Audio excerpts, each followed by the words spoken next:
আজ আমি এই দুটো গাছ লাগাবো এই পটগুলোতে। একটা দইয়ের প্যাকেট ছিল আর একটা এরকম গ্লাস, নর্মালি প্লাস্টিকের। আমার কাছে এই মুহূর্তে আর টপ কিছু ছিল না, তাই এই দুটোতেই লাগাবো। এই জন্য আমি মাটি তৈরি করে নিচ্ছি। প্রথমে গার্ডেন যে নর্মাল মাটিটা হয় সেটার সাথে লাল বালি মিশিয়ে নিলাম ভালোভাবে, যেন স্যাঁতসেঁতে না থাকে।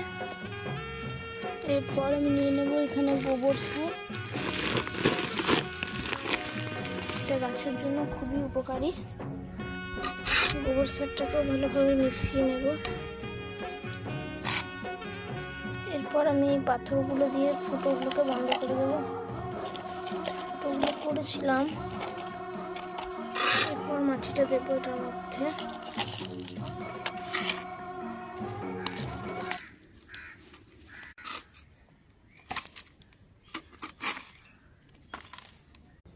তারপরে এই স্পাইডার প্ল্যান্টটাকে লাগাবো এটার মধ্যে একটু গর্ত করে।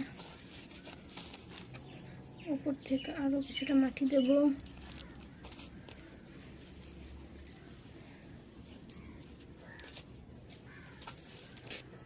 এরপর এই ইনডোর প্ল্যান্টটাকেও বসিয়ে দেব এটার মধ্যে।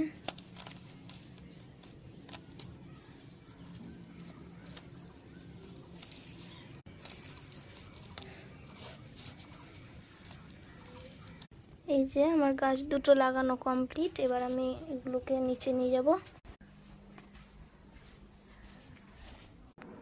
নিচে আমার আরো কিছু গাছ আছে, এগুলো তো এর মধ্যেই আমি এগুলোকে ওই সাইড করে লাগিয়ে দেব। এই গাছটাকে আমি একদম ধারে লাগিয়ে দিলাম যাতে নিজের মতো বাড়তে পারে, থাক এখানেই। এই গাছটাকে এখানে দেব। ব্যাস ব্যাস রেডি।